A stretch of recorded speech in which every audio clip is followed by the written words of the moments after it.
ప్రాచీన శాస్త్రీయ అత్యాధునిక వైద్య విధానాలను వినూత్నంగా ఒకే గొడుగు కింద అందుబాటులోకి తీసుకొచ్చింది మెడి9 ఇంటిగ్రేటెడ్ మెడికల్ సిస్టమ్. తెలంగాణ పల్లెల్లో సర్పంచ్ ఎంపీటీసీ ఎన్నికలు హడావిడి మొదలైంది.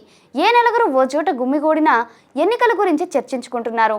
కొందరు ఆశావాహులు ఓటర్లను ప్రసన్నం చేసేందుకు ప్రయత్నాలు కూడా మొదలుపెట్టారు. గ్రామాల్లో మంచి చెడులకు హాజరవుతూ ప్రజలతో మమేకమవుతున్నారు. ఇంకొందరైతే ప్రత్యేకంగా గ్రామాలకు మేనిఫెస్టో సైతం రిలీజ్ చేస్తున్నారు. తమను గెలిపిస్తే గ్రామాన్ని అభివృద్ధి చేస్తామని వాగ్దానాలు ఇస్తున్నారు.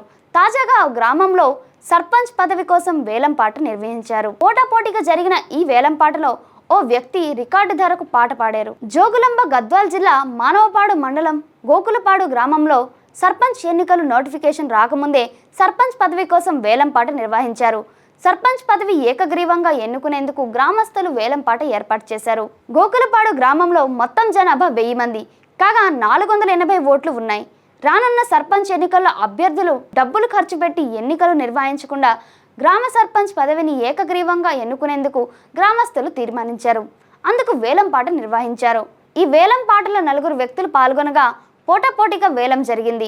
చివరకు భీమరాజు అనే వ్యక్తి రికార్డ్ స్థాయిలో 27.63 లక్షలకు దక్కించుకున్నాడు. ఈ వేలంపాట గ్రామంలో నిర్మిస్తున్న నూతన గుడి కోసం నిర్వహించామని గ్రామస్తులు చెప్తున్నారు. వేలం జరిగిన విషయాన్ని బయటకు తెలియకుండా గోప్యంగా ఉంచుతున్నారు. కాగా రాష్ట్రంలో స్థానిక సంస్థల ఎన్నికల నిర్వహణకు సర్కార్ సిద్ధమవుతుంది. ఈ నెలాఖరులోగా నోటిఫికేషన్ విడుదల చేయాలని భావిస్తుంది. ముందుగా ఎంపీటీసీ జడ్పీటీసీ ఎన్నికలు నిర్వహించి ఆ తర్వాత సర్పంచ్ ఎన్నికలు నిర్వహించాలని భావిస్తుంది. ఈ మేరకు ఈసీ ఎన్నికల సిబ్బందికి శిక్షణ ఇస్తుంది.